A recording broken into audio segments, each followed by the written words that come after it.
ਸਤਿ ਸ਼੍ਰੀ ਅਕਾਲ ਸਾਰੇ ਦਰਸ਼ਕਾਂ ਦਾ ਇਸ ਬੁਲੇਟਿਨ ਵਿੱਚ ਸਵਾਗਤ ਹੈ। ਖਬਰਾਂ ਦੀ ਸ਼ੁਰੂਆਤ ਕਰਾਂਗੇ ਹੈਡਲਾਈਨਸ ਦੇ ਨਾਲ। ਸਭ ਤੋਂ ਪਹਿਲਾਂ ਦੱਸਾਂਗੇ ਕੈਨੇਡਾ ਭਰ ਵਿੱਚ ਕੋਰੋਨਾ ਵਾਇਰਸ ਦੇ ਕਿੰਨੇ ਹੋ ਚੁੱਕੇ ਨੇ ਮਰੀਜ਼। ਹਰ ਸੂਬੇ ਤੋਂ ਦੱਸਾਂਗੇ ਅੰਕੜੇ ਕਿ ਕਿੰਨੇ ਮਾਮਲੇ ਆਏ ਸਾਹਮਣੇ ਤੇ ਕਿੰਨੀਆਂ ਹੋ ਗਈਆਂ ਨੇ ਮੌਤਾਂ। ਮੈਡੀਕਲ ਸਮਾਨ ਲੈਣ ਲਈ ਚੀਨ ਭੇਜੇ ਸੀ ਕਾਰਗੋ ਜਹਾਜ਼, ਪਰ ਬਿਨਾਂ ਸਮਾਨ ਤੋਂ ਕੱਲ ਖਾਲੀ ਜਹਾਜ਼ ਪਹੁੰਚੇ ਵਾਪਸ ਕੈਨੇਡਾ। ਪ੍ਰਧਾਨ ਮੰਤਰੀ ਨੇ ਕੀਤੀ ਪੁਸ਼ਟੀ। ਐਲਬਰਟਾ ਤੋਂ ਬਾਅਦ ਹੁਣ ਬ੍ਰਿਟਿਸ਼ ਕੋਲੰਬੀਆ ਵਿੱਚ ਵੈਨਕੂਵਰ ਅੰਦਰ ਇੱਕ ਕੰਪਨੀ 'ਚ ਕੋਰੋਨਾ ਵਾਇਰਸ ਫੈਲਣ ਦਾ ਖੁਲਾਸਾ। ਹੁਣ ਤੱਕ 28 ਕਾਮੇ ਪਾਏ ਜਾ ਚੁੱਕੇ ਨੇ ਕੋਵਿਡ-19 ਤੋਂ ਪੋਜ਼ਿਟਿਵ। ਜ਼ੀਰੋ ਵੇਸਟ ਪ੍ਰੋਗਰਾਮ ਅੱਧ ਵਿਚਾਲੇ ਲਟਕਿਆ। ਸ਼ਹਿਰਾਂ ਕੋਲ ਲੋਕਾਂ ਤੱਕ ਭੋਜਨ ਪਹੁੰਚਾਉਣ ਲਈ ਘੱਟ ਪੈ ਰਹੇ ਨੇ ਡਿਸਪੋਜ਼ੇਬਲ ਡੱਬੇ। ਸੜਕਾਂ ਤੇ ਪਬਲਿਕ ਥਾਵਾਂ ਤੇ ਲੋਕਾਂ ਵੱਲੋਂ ਵਰਤੇ ਹੋਏ ਦਸਤਾਨੇ ਤੇ ਮਾਸਕ ਸੁੱਟਣ ਦਾ ਮਾਮਲਾ, ਕੀਤੀ ਜਾ ਰਹੀ ਹੈ ਨਿਖੇਧੀ। ਨੋਵਾ ਸਕੋਸ਼ੀਆ ਵਿੱਚ ਗੋਲੀਆਂ ਚੱਲਣ ਕਰਕੇ ਸ਼ੱਕੀ ਸਮੇਤ ਮੌਤਾਂ ਦੀ ਗਿਣਤੀ ਹੋਈ 23। ਐਬਸਫਰਡ ਦੇ ਵਿੱਚ ਕੱਲ ਚੋਰਾਂ ਨੇ ਲੁੱਟ ਲਿਆ ਸੀ ਕੈਨੇਡਾ ਪੋਸਟ ਦਾ ਦਫ਼ਤਰ। ਪੁਲਿਸ ਨੇ ਜ਼ਬਤ ਕੀਤੀਆਂ ਕਈ ਚਿੱਠੀਆਂ ਤੇ ਪਾਰਸਲ। ਦੱਸਾਂਗੇ ਇੰਪਲੋਇਰਸ ਵਾਸਤੇ ਖਾਸ ਜਾਣਕਾਰੀ। CRA ਦੀ ਵੈਬਸਾਈਟ ਦੇ ਉੱਤੇ ਜਾਰੀ ਹੋਇਆ ਕੈਲਕੂਲੇਟਰ ਤੇ ਨਾਲ ਹੀ ਦੱਸਾਂਗੇ ਕਿ ਆਖਿਰ ਕਦੋਂ ਤੋਂ ਇੰਪਲੋਇਰਸ ਅਪਲਾਈ ਕਰ ਸਕਦੇ ਨੇ ਵੇਜ ਸਬਸਿਡੀ। ਇਸ ਤਰ੍ਹਾਂ ਹੁਣ ਬੁਲੇਟਿਨ ਦੀ ਸ਼ੁਰੂਆਤ ਕਰਦੇ ਹਾਂ। ਸਭ ਤੋਂ ਪਹਿਲਾਂ ਨਜ਼ਰ ਮਾਰ ਲੈਂਦੇ ਹਾਂ ਕਿ ਕੈਨੇਡਾ ਭਰ ਵਿੱਚ ਆਖਿਰ ਕੋਰੋਨਾ ਵਾਇਰਸ ਦੇ ਕਿੰਨੇ ਅੰਕੜੇ ਹੋ ਗਏ ਨੇ। ਕੈਨੇਡਾ ਭਰ ਵਿੱਚ ਹੁਣ ਤੱਕ ਕੋਰੋਨਾ ਵਾਇਰਸ ਮਰੀਜ਼ਾਂ ਦੀ ਗਿਣਤੀ 38,000 ਤੋਂ ਪਾਰ ਹੋ ਚੁੱਕੀ ਹੈ। ਐਲਬਰਟਾ ਵਿੱਚ 3,095 ਮਾਮਲੇ ਸਾਹਮਣੇ ਆ ਚੁੱਕੇ ਨੇ। 61 ਮੌਤਾਂ ਹੋ ਚੁੱਕੀਆਂ ਨੇ। ਬ੍ਰਿਟਿਸ਼ ਕੋਲੰਬੀਆ ਵਿੱਚ 1,724 ਮਾਮਲੇ ਸਾਹਮਣੇ ਆ ਚੁੱਕੇ ਨੇ। 87 ਮੌਤਾਂ ਹੋ ਚੁੱਕੀਆਂ ਨੇ। ਮੈਨੀਟੋਬਾ ਵਿੱਚ 255 ਮਾਮਲੇ ਸਾਹਮਣੇ ਆ ਚੁੱਕੇ ਨੇ। 6 ਮੌਤਾਂ ਹੋ ਚੁੱਕੀਆਂ ਨੇ।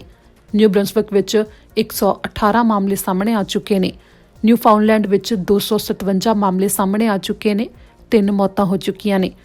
ਨੋਵਾ ਸਕੋਸ਼ੀਆ ਵਿੱਚ 737 ਮਾਮਲੇ ਸਾਹਮਣੇ ਆ ਚੁੱਕੇ ਨੇ। 10 ਮੌਤਾਂ ਹੋ ਚੁੱਕੀਆਂ ਨੇ। ਓਨਟਾਰੀਓ ਵਿੱਚ 11,735 ਮਾਮਲੇ ਸਾਹਮਣੇ ਆ ਚੁੱਕੇ ਨੇ। 698 ਮੌਤਾਂ ਹੋਈਆਂ ਨੇ।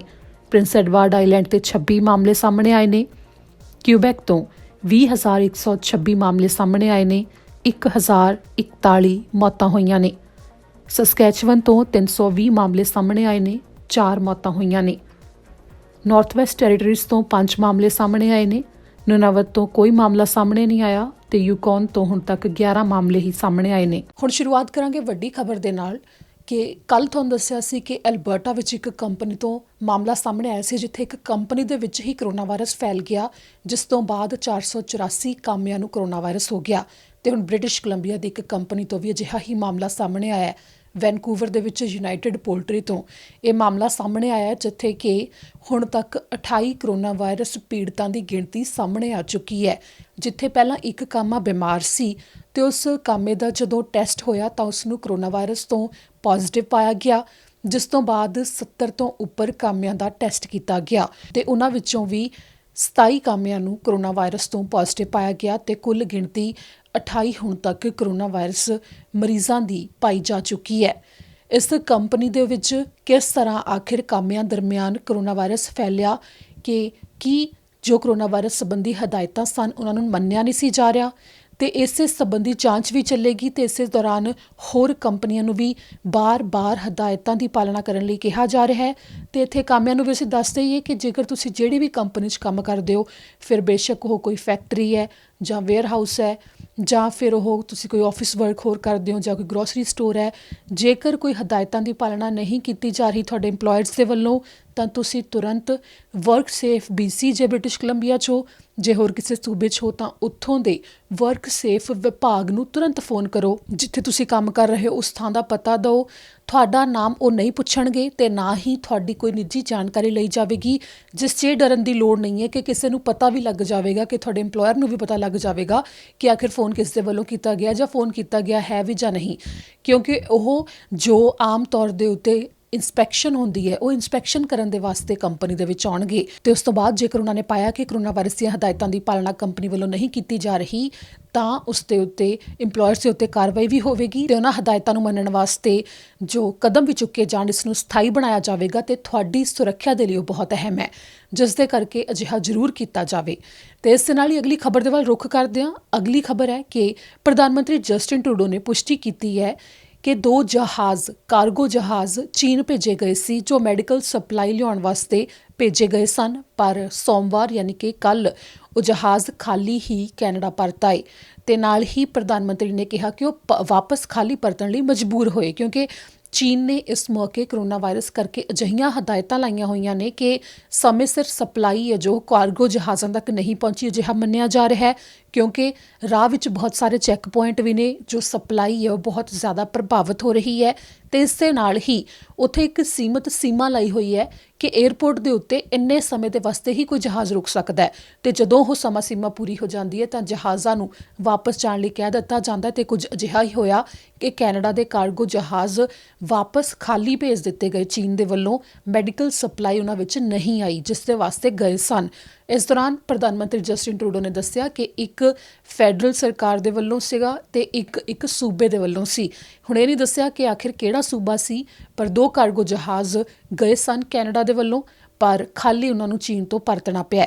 ਤੇ ਇਸ ਦੌਰਾਨ ਇਹ ਵੀ ਹੈ ਹੁਣ ਮੈਡੀਕਲ ਸਪਲਾਈ ਸੰਬੰਧੀ ਜਿਹੜਾ ਸਮਾਨ ਹੈ ਉਸ ਦੇ ਵਿੱਚ ਮੁੱਖ ਸਮਾਨ ਕੀ ਹੈ ਜੋ ਜ਼ਿਆਦਾ ਤੋਂ ਜ਼ਿਆਦਾ ਬਾਹਰ ਹਵਾ ਦੇ ਵਿੱਚ ਜੋ ਸੰਪਰਕ ਵਿੱਚ ਆਉਣ ਤੋਂ ਵਿਅਕਤੀਆਂ ਨੂੰ ਰੋਕ ਸਕਣ, ਖਾਸ ਤੌਰ ਦੇ ਉੱਤੇ ਜਿਹੜੇ ਮੈਡੀਕਲ ਕੇਅਰ ਵਰਕਰਸ ਨੇ ਉਹਨਾਂ ਵਾਸਤੇ ਜੋ ਸਮਾਨ ਹੈ ਉਸ ਦੀ ਸਪਲਾਈ ਦੇ ਵਾਸਤੇ ਜੋ ਵੱਡੇ ਪੱਧਰ ਤੇ ਕੋਸ਼ਿਸ਼ਾਂ ਹੋ ਰਹੀਆਂ ਨੇ। ਤੇ ਇਹਨਾਂ ਦੇ ਵਿੱਚ ਜੋ ਮੁੱਖ ਚੀਜ਼ਾਂ ਨੇ ਉਹਨਾਂ ਵਿੱਚ ਖਾਸ ਤੌਰ ਤੇ ਜਿਵੇਂ ਗਲਵਸ ਦੀ ਗੱਲ ਕਰ ਲੈਂਦੇ ਹਾਂ ਤੇ ਮਾਸਕ ਦੀ। ਵੱਖੋ ਵੱਖਰੀਆਂ ਥਾਵਾਂ ਦੇ ਉੱਤੇ, ਸੜਕਾਂ ਹੋਣ ਚਾਹੇ ਪਬਲਿਕ ਥਾਵਾਂ ਹੋਣ, ਕਿਸੇ ਵੀ ਥਾਂ ਦੇ ਉੱਤੇ ਚਾਹੇ ਪਾਰਕਿੰਗਸ ਹੋਣ, ਖਾਸ ਤੌਰ ਦੇ ਉੱਤੇ ਗਲਵਸ ਤੇ ਮਾਸਕ ਲੋਕਾਂ ਦੇ ਵੱਲੋਂ ਧਰਤੀ ਤੇ ਹੀ ਸੁੱਟੇ ਜਾ ਰਹੇ ਨੇ। ਇਸ ਨੂੰ ਲੈ ਕੇ ਸਖਤ ਹਦਾਇਤ ਵੀ ਦਿੱਤੀ ਜਾ ਰਹੀ ਹੈ ਤੇ ਹਦਾਇਤਾਂ ਦੀ ਪਾਲਣਾ ਕਰਨ ਨੂੰ ਵੀ ਕਿਹਾ ਜਾ ਰਿਹਾ ਹੈ ਕਿਉਂਕਿ ਇੱਥੇ ਕਿਹਾ ਜਾ ਰਿਹਾ ਕਿ ਸਰਕਾਰ ਦੇ ਵੱਲੋਂ ਤਾਂ ਜ਼ਿੰਮੇਵਾਰੀ ਨਿਭਾਈ ਜਾ ਰਹੀ ਹੈ, ਉਹਨਾਂ ਦੇ ਵੱਲੋਂ ਜੋ ਐਲਾਨ ਕੀਤੇ ਜਾ ਰਹੇ ਨੇ ਅਜਿਹਾ ਸਰਕਾਰੀ ਅਧਿਕਾਰੀਆਂ ਦੇ ਵੱਲੋਂ ਬਾਰ-ਬਾਰ ਦਾਅਵਾ ਕੀਤਾ ਜਾ ਰਿਹਾ ਹੈ ਤਾਂ ਨਾਲ ਹੀ ਵੱਖੋ ਵੱਖਰੀਆਂ ਸੰਸਥਾਵਾਂ ਕੰਮ 'ਚ ਲੱਗੀਆਂ ਹੋਈਆਂ ਨੇ ਮਦਦ ਵਾਸਤੇ ਕਿ ਗਰੋਸਰੀ ਪਹੁੰਚਾਈ ਜਾਵੇ, ਕੋਈ ਭੁੱਖਾ ਨਾ ਰਹੇ ਤੇ ਹੋਰ ਮਦਦ ਕੀਤੀ ਜਾ ਰਹੀ ਹੈ ਤਾਂ ਆਪੋ ਆਪਣੇ ਪੱਧਰ ਦੇ ਉੱਤੇ ਜਿਹੜੀ ਨਾਗਰਿਕ ਮਦਦ ਕਰ ਸਕਦੇ ਨੇ ਉਹ ਇਹ ਹੈ ਕਿ ਉਹ ਖੁਦ ਅਜਿਹੀ ਕੋਈ ਗਲਤੀ ਨਾ ਕਰਨ ਜਿਸ ਦੇ ਕਰਕੇ ਕਰੋਨਾ ਵਾਇਰਸ ਫੈਲਣ ਦਾ ਖਤਰਾ ਹੋਰ ਜ਼ਿਆਦਾ ਵੱਧ ਜਾਵੇ। ਪਰ ਜਿਹੜੀਆਂ ਇਹ ਹਰਕਤਾਂ ਨੇ ਕਿ ਵੱਖੋ ਵੱਖਰੀਆਂ ਥਾਵਾਂ ਦੇ ਉੱਤੇ ਜੇ ਕੋਈ ਸੈਰ ਵਾਸਤੇ ਗਿਆ ਤਾਂ ਉੱਥੇ ਰਾਹ ਵਿੱਚ ਜੇਕਰ ਉਸਨੂੰ ਲੱਗਿਆ ਕਿ ਮਾਸਕ ਉਸਨੇ ਹੋਰ ਨਹੀਂ ਪਾਉਣਾ ਤਾਂ ਉਹ ਰਾਹ 'ਚ ਸੁੱਟਤਾ, ਜਾਂ ਫਿਰ ਜਿਹੜੇ ਗਲਵਜ਼ ਨੇ ਉਹ ਗਰੋਸਰੀ ਕਰਕੇ ਆਇਆ ਉੱਥੇ ਸੁੱਟ ਤੇ, ਗੱਡੀ ਵਿੱਚ ਬੈਠਣ ਲੱਗਿਆਂ ਧਰਤੀ 'ਤੇ ਸੁੱਟ ਤੇ, ਪਰ ਉਹ ਉਸ ਦੌਰਾਨ ਦੂਜਿਆਂ ਵਾਸਤੇ ਬੇਹੱਦ ਖਤਰਾ ਪੈਦਾ ਕਰ ਰਿਹਾ ਤੇ ਗੰਦਗੀ ਤਾਂ ਫੈਲਦੀ ਹੀ ਹੈ। ਤਾਂ ਅਜਿਹਾ ਬਿਲਕੁਲ ਨਾ ਕੀਤਾ ਜਾਵੇ। ਕਰੋਨਾ ਵਾਇਰਸ ਸੰਬੰਧੀ ਖਤਰੇ ਨੂੰ ਦੇਖਦੇ ਹੋਏ ਇਹਨਾਂ ਹਦਾਇਤਾਂ ਦੀ ਪਾਲਣਾ ਕਰਨੀ ਬੇਹੱਦ ਜ਼ਰੂਰੀ ਹੈ। ਆਪੋ ਆਪਣੀ ਜ਼ਿੰਮੇਵਾਰੀ ਸਮਝਦੇ ਹੋਏ ਇਸ ਦੀ ਪਾਲਣਾ ਕੀਤੀ ਜਾਵੇ ਕਿ ਜਿਹੜਾ ਵੀ ਅਜਿਹਾ ਸਮਾਨ ਹੈ ਉਸਨੂੰ ਚੰਗੇ ਤਰ੍ਹਾਂ ਗਾਰਬੇਜ ਦੇ ਵਿੱਚ ਹੀ ਸੁੱਟਿਆ ਜਾਵੇ, ਨਾ ਕਿ ਸੜਕਾਂ ਦੇ ਉੱਤੇ ਇੱਧਰ ਉੱਧਰ, ਖਾਸ ਤੌਰ ਤੇ ਪਬਲਿਕ ਥਾਵਾਂ ਦੇ ਉੱਤੇ, ਤਾਂ ਕਿ ਕਿਸੇ ਨੂੰ ਇਸ ਕਰਕੇ ਨੁਕਸਾਨ ਨਾ ਹੋਵੇ। ਇਸ ਦੇ ਨਾਲ ਹੀ ਜਿਵੇਂ ਮੈਡੀਕਲ ਸਪਲਾਈ ਦੀ ਹੁਣ ਗੱਲ ਕੀਤੀ ਸੀ, ਹੁਣ ਗੱਲ ਕਰਦੇ ਹਾਂ ਭੋਜਨ ਦੀ। ਵੱਖੋ ਵੱਖਰੀਆਂ ਸੰਸਥਾਵਾਂ ਦੇ ਵੱਲੋਂ ਤੇ ਸਿਟੀਜ਼ ਦੇ ਵੱਲੋਂ, ਫੂਡ ਬੈਂਕਸ ਦੇ ਵੱਲੋਂ ਭੋਜਨ ਨੂੰ ਲੈ ਕੇ ਜੋ ਮਦਦ ਦਿੱਤੀ ਜਾ ਰਹੀ ਹੈ ਉਸ ਸੰਬੰਧੀ ਹੁਣ ਜੋ ਕਲਾਈਮੇਟ ਚੇਂਜ ਦੇ ਕਰਕੇ ਵੱਖੋ ਵੱਖਰੇ ਫੈਸਲੇ ਲਏ ਗਏ ਸਨ ਉਸ ਦੇ ਵਿੱਚ ਇੱਕ ਵਾਰ ਵਰਤੋਂ ਵਿੱਚ ਆਉਣ ਵਾਲੀ ਪਲਾਸਟਿਕ ਦੇ ਉੱਤੇ ਬੈਨ ਲਾਉਣ ਨੂੰ ਕਈ ਸ਼ਹਿਰਾਂ ਨੇ ਫੈਸਲੇ ਲਏ। ਵੈਨਕੂਵਰ ਉਹਨਾਂ ਵਿੱਚ ਇੱਕ ਹੈ। ਵੈਨਕੂਵਰ ਨੇ ਕਈ ਹਦਾਇਤਾਂ ਲਾਗੂ ਵੀ ਕਰ ਦਿੱਤੀਆਂ ਸੀ, ਪਰ ਹੁਣ ਵੈਨਕੂਵਰ ਸ਼ਹਿਰ ਦੇ ਵੱਲੋਂ ਹੀ ਇੱਕ ਪ੍ਰੋਗਰਾਮ ਦੀ ਸ਼ੁਰੂਆਤ ਕੀਤੀ ਗਈ ਹੈ ਜਿਸ ਦੇ ਵਿੱਚ ਜ਼ਿਆਦਾ ਤੋਂ ਜ਼ਿਆਦਾ ਅਜਿਹੇ ਡਿਸਪੋਜ਼ੇਬਲ ਪਲੇਟਸ ਜਾਂ ਫਿਰ ਹੋਰ ਕਟਲਰੀ ਦੀ ਮੰਗ ਕੀਤੀ ਜਾ ਰਹੀ ਹੈ ਤਾਂ ਕਿ ਜ਼ਿਆਦਾ ਤੋਂ ਜ਼ਿਆਦਾ ਲੋਕਾਂ ਤੱਕ ਭੋਜਨ ਪਹੁੰਚਾਇਆ ਜਾ ਸਕੇ। ਕਈ ਸ਼ਹਿਰਾਂ ਵੱਲੋਂ ਜ਼ੀਰੋ ਵੇਸਟ ਪ੍ਰੋਗਰਾਮ ਸ਼ੁਰੂ ਕੀਤੇ ਗਏ ਸਨ ਜਿਸ ਤਹਿਤ ਵੱਖੋ ਵੱਖਰੇ ਫੈਸਲੇ ਲਏ ਗਏ ਕਿ ਸ਼ਹਿਰਾਂ ਵਿੱਚ ਲਿਫਾਫਿਆਂ ਦੀ ਵਰਤੋਂ ਨਹੀਂ ਹੋਵੇਗੀ ਜਾਂ ਅਜਿਹੇ ਬਰਤਨਾਂ ਦੀ ਵਰਤੋਂ ਨਹੀਂ ਕੀਤੀ ਜਾਵੇਗੀ ਜੋ ਕਿ ਇੱਕ ਵਾਰ ਵਰਤੋਂ ਜਾਣ ਵਾਲੀ ਪਲਾਸਟਿਕ ਦੇ ਹੋਣ ਜਾਂ ਫੋਮ ਹੋਵੇ। ਤਾਂ ਇਸ ਦੇ ਨਾਲ ਹੀ ਜਿਹੜਾ ਵੀ ਵਾਤਾਵਰਣ ਨੂੰ ਨੁਕਸਾਨ ਪਹੁੰਚਾਉਣ ਵਾਲਾ ਸਮਾਨ ਹੋਵੇਗਾ ਉਸ ਦੇ ਉੱਤੇ ਬੈਨ ਲਗਾਉਣ ਤੱਕ ਦੇ ਐਲਾਨ ਕੀਤੇ ਗਏ। ਸਿਟੀ ਆਫ ਵੈਨਕੂਵਰ ਦੇ ਵੱਲੋਂ ਇਸ ਵਿੱਚੋਂ ਕਈ ਹਦਾਇਤਾਂ ਲਾਗੂ ਵੀ ਕਰ ਦਿੱਤੀਆਂ ਗਈਆਂ ਸਨ, ਪਰ ਇਸ ਦੌਰਾਨ ਕੋਵਿਡ-19 ਕਾਰਨ ਜੋ ਹਾਲਾਤ ਬਣ ਰਹੇ ਨੇ ਉਸ ਨੂੰ ਦੇਖਦੇ ਹੋਏ ਮੰਨਿਆ ਜਾ ਰਿਹਾ ਹੈ ਕਿ ਜ਼ੀਰੋ ਵੇਸਟ ਪਾਲਿਸੀਜ਼ ਨੇ ਜੋ ਫਿਲਹਾਲ ਦੇ ਲਈ ਇਹਨਾਂ ਨੂੰ ਲਾਗੂ ਕਰਨ ਤੋਂ ਰੋਕ ਦਿੱਤਾ ਗਿਆ ਕਿਉਂਕਿ ਹੁਣ ਇੱਕ ਪ੍ਰੋਗਰਾਮ ਸ਼ੁਰੂ ਕੀਤਾ ਗਿਆ ਹੈ give a hand. City of Vancouver ਦੇ ਵੱਲੋਂ ਇਸ ਸਮੇਂ ਬਾਰ-ਬਾਰ ਮੰਗ ਕੀਤੀ ਜਾ ਰਹੀ ਹੈ ਕਿ ਉਹਨਾਂ ਨੂੰ ਜਿੰਨੇ ਜ਼ਿਆਦਾ ਹੋ ਸਕਦੇ ਨੇ ਡਿਸਪੋਜ਼ੇਬਲ ਕਟਲਰੀ ਦੀ ਲੋੜ ਹੈ, ਫੂਡ ਨੂੰ ਪੈਕ ਕਰਨ ਵਾਸਤੇ ਸਮਾਨ ਦੀ ਲੋੜ ਹੈ ਤੇ ਬੋਤਲਾਂ ਵਾਲੇ ਪਾਣੀ ਦੀ ਲੋੜ ਹੈ, ਕਿਉਂਕਿ ਬਹੁਤ ਸਾਰੇ ਅਜਿਹੇ ਲੋਕ ਨੇ ਜਿਨ੍ਹਾਂ ਦੇ ਕੋਲ ਭੋਜਨ ਨਹੀਂ ਪਹੁੰਚ ਰਿਹਾ ਤੇ ਉਹ ਬੇਘਰ ਨੇ, ਜਿਨ੍ਹਾਂ ਨੂੰ ਕੋਵਿਡ-19 ਕਾਰਨ ਜੋ ਹਾਲਾਤ ਪੈਦਾ ਹੋਏ ਨੇ ਇਸ ਦੌਰਾਨ ਭੁੱਖ ਤੋਂ ਬਚਾਉਣਾ ਸਭ ਤੋਂ ਅਹਿਮ ਹੈ, ਜਿਸ ਦੇ ਵਾਸਤੇ ਮੰਨਿਆ ਜਾ ਰਿਹਾ ਹੈ ਕਿ ਫਿਲਹਾਲ ਪਲਾਸਟਿਕ ਦੇ ਇਸ ਸਮਾਨ ਦੀ ਵਰਤੋਂ ਲਗਾਤਾਰ ਜਾਰੀ ਰਹੇਗੀ ਜਦੋਂ ਤੱਕ ਕੋਵਿਡ-19 ਦਾ ਕਹਿਰ ਘਟ ਨਹੀਂ ਜਾਂਦਾ, ਕਿਉਂਕਿ ਇਸ ਸਮੇਂ ਭੋਜਨ ਨੂੰ ਪੈਕ ਕਰਕੇ ਇੱਕ ਥਾਂ ਤੋਂ ਦੂਜੀ ਥਾਂ ਪਹੁੰਚਾਉਣ ਵਾਸਤੇ ਇੰਨੀ ਜ਼ਿਆਦਾ ਲੋੜ ਹੈ ਕਿ ਇਹ ਨਹੀਂ ਦੇਖਿਆ ਜਾ ਰਿਹਾ ਕਿ ਉਹ ਭੋਜਨ ਕਿਹੋ ਜਿਹੇ ਬਰਤਨਾਂ ਦੇ ਵਿੱਚ ਜਾ ਰਿਹਾ ਹੈ, ਕਿ ਕੀ ਉਹ ਪਲਾਸਟਿਕ ਦੇ ਨੇ ਜਾਂ ਉਹ ਵਾਤਾਵਰਣ ਦੇ ਅਨੁਕੂਲ ਨੇ। ਤੇ ਉਧਰ ਐਬਸਫੋਰਡ ਪੁਲਿਸ ਨੇ ਜਾਣਕਾਰੀ ਸਾਂਝੀ ਕੀਤੀ ਹੈ ਕਿ ਕੱਲ ਕੈਨੇਡਾ ਪੋਸਟ ਦੇ ਦਫ਼ਤਰ ਨੂੰ ਕੁਝ ਵਿਅਕਤੀਆਂ ਵੱਲੋਂ ਲੁੱਟਿਆ ਗਿਆ ਤੇ 2 ਵਿਅਕਤੀ ਸਨ, ਉਹਨਾਂ ਨੂੰ ਪੁਲਿਸ ਨੇ ਫੜ ਵੀ ਲਿਆ। ਤੁਹਾਨੂੰ ਦਿਖਾਉਂਦੇ ਹਾਂ ਕਿ ਕੀ ਹੋਇਆ ਸੀ। ਐਬਸਫੋਰਡ ਪੁਲਿਸ ਨੇ ਜਾਣਕਾਰੀ ਦਿੱਤੀ ਹੈ ਕਿ ਕੱਲ 5:30 ਵਜੇ ਦੇ ਕਰੀਬ ਉਹਨਾਂ ਨੂੰ ਕਿਸੇ ਸ਼ੱਕੀ ਵਿਅਕਤੀ ਦੇ 5900 ਬਲਾਕ ਦੇ ਉੱਤੇ ਹੋਣ ਦੀ ਖਬਰ ਮਿਲੀ, ਜਿਸ ਤੋਂ ਬਾਅਦ ਜਦੋਂ ਪੁਲਿਸ ਰਾਹ ਵਿੱਚ ਜਾ ਰਹੀ ਸੀ ਤਾਂ ਉਸੇ ਦੌਰਾਨ ਫੋਨ ਆਇਆ ਕਿ ਕੈਨੇਡਾ ਪੋਸਟ ਆਫਿਸ ਦੇ ਵਿੱਚ ਲੁੱਟ ਹੋਈ ਹੈ, ਜਿਸ ਤੋਂ ਬਾਅਦ ਜਦੋਂ ਮੌਕੇ ਤੇ ਪੁਲਿਸ ਪਹੁੰਚੀ ਤਾਂ ਉੱਥੇ ਕੈਨੇਡਾ ਪੋਸਟ ਆਫਿਸ ਨੂੰ ਤੋੜ ਕੇ ਅੰਦਰੋਂ ਪਾਰਸਲ ਤੇ ਚਿੱਠੀਆਂ ਚੋਰੀ ਕਰ ਲਈਆਂ ਗਈਆਂ ਸਨ। ਮੌਕੇ ਦੇ ਉੱਤੇ ਕਾਲੇ ਰੰਗ ਦੀ ਮਰਸੀਡੀਜ਼ ਨੂੰ ਸ਼ੱਕੀ ਦੇਖਦੇ ਹੋਏ ਪੁਲਿਸ ਨੇ ਉਸ ਦਾ ਪਿੱਛਾ ਕੀਤਾ, ਗੱਡੀ ਨੂੰ ਇੱਕ ਪਾਸੇ ਰੋਕਣ ਦੀ ਕੋਸ਼ਿਸ਼ ਕੀਤੀ ਪਰ ਡਰਾਈਵਰ ਨੇ ਗੱਡੀ ਨਾ ਰੋਕੀ ਤੇ ਕੁਝ ਦੇਰ ਬਾਅਦ ਡਰਾਈਵਰ ਗੱਡੀ ਖੜਾ ਕੇ ਗੱਡੀ ਵਿੱਚੋਂ ਨਿਕਲ ਕੇ ਭੱਜਣ ਲੱਗਿਆ ਤਾਂ lower mainland integrated police service dog ਦੀ ਮਦਦ ਦੇ ਨਾਲ ਉਸ ਨੂੰ ਫੜ ਲਿਆ ਗਿਆ ਤੇ ਕੁਝ ਦੇਰ ਬਾਅਦ ਹੀ ਇੱਕ ਹੋਰ ਸ਼ੱਕੀ ਵਾਹਨ ਪੁਲਿਸ ਨੂੰ ਮਿਲਿਆ, ਜਿਸ ਦੇ ਡਰਾਈਵਰ ਨੂੰ ਵੀ ਪੁਲਿਸ ਨੇ ਆਪਣੀ ਹਿਰਾਸਤ ਦੇ ਵਿੱਚ ਲੈ ਲਿਆ, ਜਿਸ ਤੋਂ ਬਾਅਦ ਪੁਲਿਸ ਨੂੰ ਚੋਰੀ ਕੀਤੀਆਂ ਹੋਈਆਂ ਚਿੱਠੀਆਂ ਤੇ ਨਾਲ ਹੀ ਪਾਰਸਲ ਵੀ ਮਿਲ ਗਏ, ਜਿਨ੍ਹਾਂ ਸਭ ਨੂੰ ਕੈਨੇਡਾ ਪੋਸਟ ਨੂੰ ਵਾਪਸ ਕਰ ਦਿੱਤਾ ਗਿਆ। ਇਸ ਦੌਰਾਨ ਕੈਨੇਡਾ ਪੋਸਟ ਦੇ ਦਫ਼ਤਰ ਨੂੰ ਕਾਫੀ ਜ਼ਿਆਦਾ ਨੁਕਸਾਨ ਪਹੁੰਚਿਆ ਹੈ। ਪੁਲਿਸ ਨੇ ਦੱਸਿਆ ਕਿ ਉਹਨਾਂ ਨੇ ਇੱਕ 25 ਸਾਲਾ ਔਰਤ ਤੇ ਇੱਕ 38 ਸਾਲਾ ਵਿਅਕਤੀ ਨੂੰ ਗ੍ਰਿਫਤਾਰ ਕੀਤਾ, ਜਿਨ੍ਹਾਂ ਦੇ ਉੱਤੇ ਕਈ ਮਾਮਲੇ ਦਰਜ ਹੋਏ ਨੇ। ਨਾਲ ਹੀ ਐਬਸਫੋਰਡ ਪੁਲਿਸ ਨੇ ਕਿਹਾ ਕਿ ਜੇਕਰ ਕਿਸੇ ਨੂੰ ਵੀ ਆਪਣੇ ਆਲੇ ਦੁਆਲੇ ਕੋਈ ਸ਼ੱਕੀ ਘਟਨਾ ਵਾਪਰਦੀ ਦਿਖਾਈ ਦਿੰਦੀ ਹੈ ਤਾਂ ਤੁਰੰਤ ਪੁਲਿਸ ਨੂੰ ਫੋਨ ਜ਼ਰੂਰ ਕੀਤਾ ਜਾਵੇ। ਐਬਸਫੋਰਡ ਪੁਲਿਸ ਨੇ ਪੁਸ਼ਟੀ ਕੀਤੀ ਹੈ ਕਿ ਇਸ ਦੌਰਾਨ ਕੈਨੇਡਾ ਪੋਸਟ ਨੂੰ ਸਾਰੀਆਂ ਚਿੱਠੀਆਂ ਤੇ ਪਾਰਸਲ ਵਾਪਸ ਕਰ ਦਿੱਤੇ ਗਏ ਨੇ ਜੋ ਉਹਨਾਂ ਨੇ ਜ਼ਬਤ ਕੀਤੇ ਸੀ, ਤੇ ਉਹਨਾਂ ਨੇ ਨਾਲ ਹੀ ਇਹ ਵੀ ਕਿਹਾ ਕਿ ਆਲੇ ਦੁਆਲੇ ਕੋਈ ਵੀ ਸ਼ੱਕੀ ਘਟਨਾ ਹੁੰਦੀ ਜਾਂ ਫਿਰ ਕੋਈ ਸ਼ੱਕੀ ਵਿਅਕਤੀ ਤੁਹਾਨੂੰ ਦਿਖਾਈ ਦਿੰਦਾ ਤਾਂ ਤੁਰੰਤ ਪੁਲਿਸ ਨਾਲ ਸੰਪਰਕ ਜ਼ਰੂਰ ਕੀਤਾ ਜਾਵੇ। ਇਹ ਕੁਝ ਇਸੇ ਤਰ੍ਹਾਂ ਆਪਣੀ ਜ਼ਿੰਮੇਵਾਰੀ ਨੂੰ ਸਮਝਣਾ ਹੈ ਜਿਵੇਂ ਕਿ ਜਿਹੜੇ ਮਾਸਕ ਤੇ ਗਲਵਜ਼ ਵਰਤੋਂ ਵਿੱਚ ਲਿਆਉਣ ਤੋਂ ਬਾਅਦ ਸੜਕਾਂ ਦੇ ਉੱਤੇ ਨਹੀਂ ਸੁੱਟਣੇ, ਦੂਜਿਆਂ ਵਾਸਤੇ ਖਤਰਾ ਪੈਦਾ ਨਹੀਂ ਕਰਨਾ ਤੇ ਨਾਲ ਹੀ ਦੂਜਿਆਂ ਨੂੰ ਖਤਰੇ ਤੋਂ ਬਚਾਉਣ ਵਾਸਤੇ ਜੇਕਰ ਕੋਈ ਵੀ ਸ਼ੱਕੀ ਵਿਅਕਤੀ ਆਲੇ ਦੁਆਲੇ ਤੁਹਾਨੂੰ ਦਿਖਾਈ ਦਿੰਦਾ ਹੈ ਜਾਂ ਕੋਈ ਸ਼ੱਕੀ ਘਟਨਾ ਵਾਪਰਦੀ ਦਿਖਾਈ ਦਿੰਦੀ ਹੈ ਤਾਂ ਤੁਰੰਤ ਪੁਲਿਸ ਨਾਲ ਸੰਪਰਕ ਕੀਤਾ ਜਾਵੇ, ਕਿਉਂਕਿ ਕੋਈ ਵੱਡਾ ਨੁਕਸਾਨ ਹੋਣ ਤੋਂ ਤੁਸੀਂ ਬਚਾ ਸਕਦੇ ਹੋ ਜੇ ਤੁਸੀਂ ਬੇਪਰਵਾਹੀ ਦੇ ਨਾਲ ਉਸ ਨੂੰ ਬਿਲਕੁਲ ਅਣਦੇਖਾ ਨਹੀਂ ਕਰਦੇ ਜੋ ਸ਼ੱਕੀ ਚੀਜ਼ ਜਾਂ ਸ਼ੱਕੀ ਵਿਅਕਤੀ ਤੁਸੀਂ ਦੇਖਦੇ ਹੋ। ਕਿ ਨੋਵਾ ਸਕੋਸ਼ੀਆ ਦੇ ਵਿੱਚ ਵੀ ਜੋ ਇਹ ਮਾਮਲਾ ਹੋਇਆ, ਗੋਲੀਆਂ ਚੱਲੀਆਂ ਕੱਲ੍ਹ ਤੇ ਇੱਕ ਵਿਅਕਤੀ ਜੋ ਪੁਲਿਸ ਦੀ ਵਰਦੀ ਵਿੱਚ ਪੁਲਿਸ ਦੀ ਗੱਡੀ ਵਿੱਚ ਗੋਲੀਆਂ ਚਲਾ ਰਿਹਾ ਸੀ, ਉਸ ਦੇ ਵੱਲੋਂ ਕਿੰਨੇ ਹੀ ਮਾਸੂਮ ਜਾਨਾਂ ਉਹ ਲੈ ਲਈਆਂ ਗਈਆਂ ਤੇ ਇਸ ਦੌਰਾਨ ਉਹਨਾਂ ਮੌਤਾਂ ਦੀ ਗਿਣਤੀ ਦੇ ਵਿੱਚ ਵੀ ਵਾਧਾ ਲਗਾਤਾਰ ਹੋ ਰਿਹਾ ਹੈ। ਪੁਲਿਸ ਨੇ ਤਾਂ ਨਹੀਂ ਦੱਸਿਆ ਸੀ ਕਿ ਆਖਿਰ ਕਿੰਨੇ ਜ਼ਖਮੀ ਹੋਏ ਨੇ, ਹਸਪਤਾਲ 'ਚ ਕਿੰਨੇ ਭਰਤੀ ਨੇ, ਤੇ ਕੱਲ੍ਹ ਹੀ ਜਦੋਂ ਅਸੀਂ ਤੁਹਾਨੂੰ ਜਾਣਕਾਰੀ ਦਿੱਤੀ ਸੀ ਤਾਂ ਪੁਲਿਸ ਦੇ ਵੱਲੋਂ ਜੋ ਕੱਲ੍ਹ ਦੁਪਹਿਰ ਕਾਨਫਰੰਸ ਕੀਤੀ ਗਈ ਸੀ ਉਸ ਦੇ ਵਿੱਚ ਹੀ ਕਿਹਾ ਗਿਆ ਸੀ ਕਿ ਮੌਤਾਂ ਦਾ ਅੰਕੜਾ ਹੋਰ ਵੱਧ ਸਕਦਾ ਹੈ, ਯਾਨੀ ਕਿ ਹੋਰ ਵਿਅਕਤੀਆਂ ਦੀ ਹਾਲਤ ਗੰਭੀਰ ਸੀ ਤੇ ਕੁਝ ਅਜਿਹਾ ਹੀ ਹੋਇਆ। ਹੁਣ ਤੱਕ 22 ਮੌਤਾਂ ਹੋ ਚੁੱਕੀਆਂ ਨੇ, 23ਵੀਂ ਮੌਤ ਉਸ ਵਿਅਕਤੀ ਦੀ ਹੋਈ ਹੈ ਜਿਸ ਦੇ ਵੱਲੋਂ ਗੋਲੀਆਂ ਚਲਾਈਆਂ ਗਈਆਂ ਸਨ। ਕੁੱਲ 23 ਮੌਤਾਂ ਦੀ ਗਿਣਤੀ ਨੋਵਾ ਸਕੋਸ਼ੀਆ ਤੋਂ ਪੁਲਿਸ ਦੇ ਵੱਲੋਂ ਹੁਣ ਤੱਕ ਦੱਸੀ ਜਾ ਚੁੱਕੀ ਹੈ।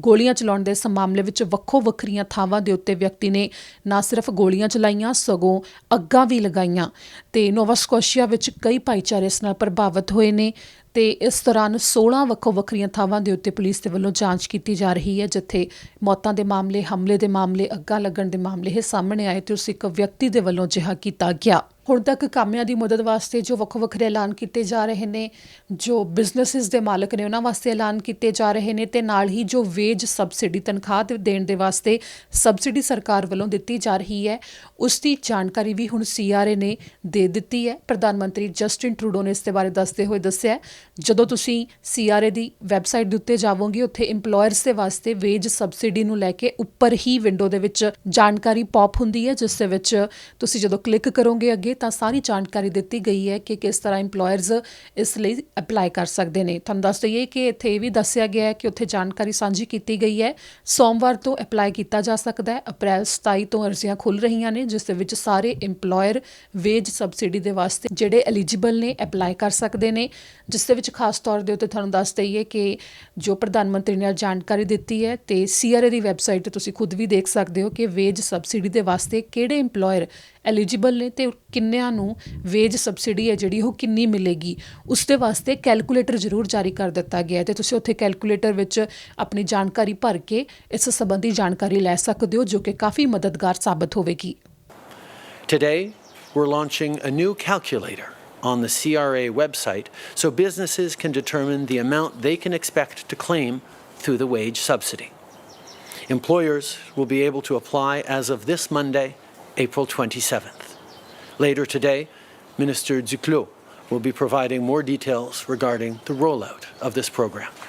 ਤੇ ਉਧਰ ਵੱਡੀ ਗਿਣਤੀ 'ਚ ਜਿਵੇਂ ਕਿ ਵੱਖੋ ਵੱਖਰੀਆਂ ਸੰਸਥਾਵਾਂ, ਚਾਹੇ ਭੋਜਨ ਨੂੰ ਲੈ ਕੇ ਹੋਵੇ, ਚਾਹੇ ਗਰੋਸਰੀ ਨੂੰ ਲੈ ਕੇ ਹੋਵੇ, ਚਾਹੇ ਵੱਖੋ ਵੱਖਰੀ ਹੋਰ ਕਿਸੇ ਵੀ ਪ੍ਰਕਾਰ ਦੀ ਮਦਦ ਹੋਵੇ, ਅੱਗੇ ਆ ਰਹੀਆਂ ਨੇ, ਮਦਦ ਕਰ ਰਹੀਆਂ ਨੇ। ਤੇ ਕੁਝ ਇਸੇ ਤਰ੍ਹਾਂ ਪ੍ਰਧਾਨ ਮੰਤਰੀ ਜਸਟਿਨ ਟਰੂਡੋ ਦੇ ਵੱਲੋਂ ਇਹਨਾਂ ਸੰਸਥਾਵਾਂ ਦੀ ਤਾਰੀਫ ਕੀਤੀ ਗਈ ਹੈ ਤੇ ਧੰਨਵਾਦ ਵੀ ਕਿਹਾ ਗਿਆ ਤੇ ਨਾਲ ਹੀ $350 ਮਿਲੀਅਨ ਦਾ ਫੰਡ ਵੀ ਇਹਨਾਂ ਵਾਸਤੇ ਜਾਰੀ ਕਰ ਦਿੱਤਾ ਗਿਆ। Long before this pandemic, charities and non-profit organizations were doing crucial work to help our communities. Their mission has always been to support people in their time of need, and that hasn't changed. But COVID-19 is putting a tremendous amount of pressure on those organizations because more people need help. For example, back in March, one United Way partner in Winnipeg made and distributed 1,475 emergency kits for families, seniors, and homeless people in just 5 days. Organizations have also had to change the way they deliver services because of the rules that everyone has to follow to keep each other safe. Here in Ottawa, there are a number of organizations that are focused on serving isolated seniors. Usually they have day programs where seniors can socialize, participate in activities, eat well, and maintain a connection to their community. That's no longer possible because of COVID-19, so organizations are now delivering meals and providing support via phone. In Toronto, Tropicana Community Services is now helping vulnerable youth access their COVID-19 benefits. It takes resources to make these kinds of adjustments, resources these groups don't have because they're spread so thin, trying to help as many people as possible. So to support charities and nonprofits in their important work, our government is setting up a $350 million emergency community support fund.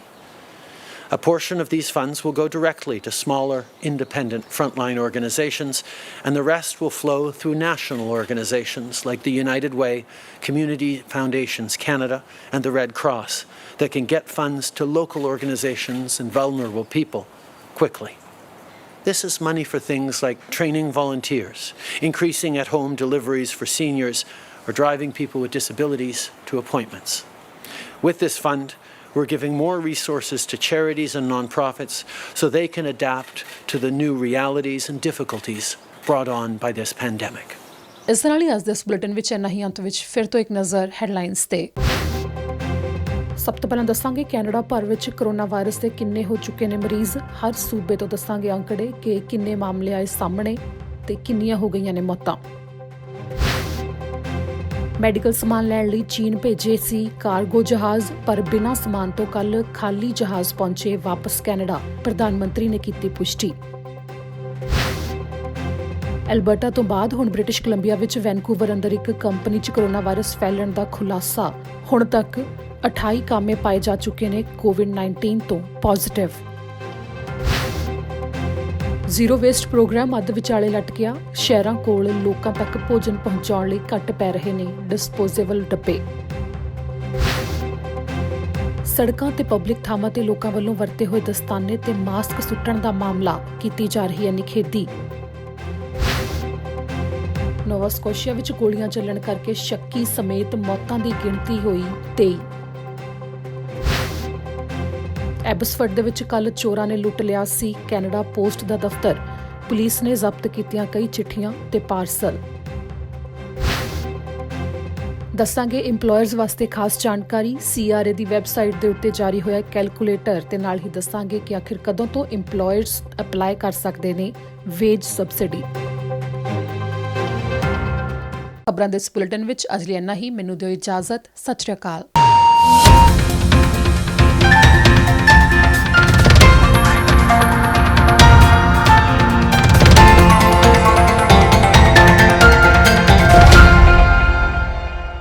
ਸਤਿ ਸ਼੍ਰੀ ਅਕਾਲ ਜੀ, ਮੈਂ ਨਿਰਮਲ ਮਾਨ ਪੂਰਾ tax settlement ਤੋਂ। ਇਹ ਤੁਸੀਂ video ਦੇਖ ਰਹੇ ਸੀ TV Punjab ਦੇ ਉੱਤੇ। ਇਹੋ ਜਿਹੇ ਹੋਰ ਜਾਣਕਾਰੀ ਭਰਪੂਰ ਵੀਡੀਓ ਦੇਖਣ ਵਾਸਤੇ TV ਪੰਜਾਬ ਦੇ ਚੈਨਲ ਨੂੰ ਸਬਸਕ੍ਰਾਈਬ ਕਰੋ ਤੇ ਨਾਲ ਹੇਠ ਦਿੱਤੇ ਹੋਏ ਬੈਲ ਆਈਕਨ ਦੇ ਬਟਨ ਦਬਾਓ। ਸਤਿ ਸ਼੍ਰੀ ਅਕਾਲ।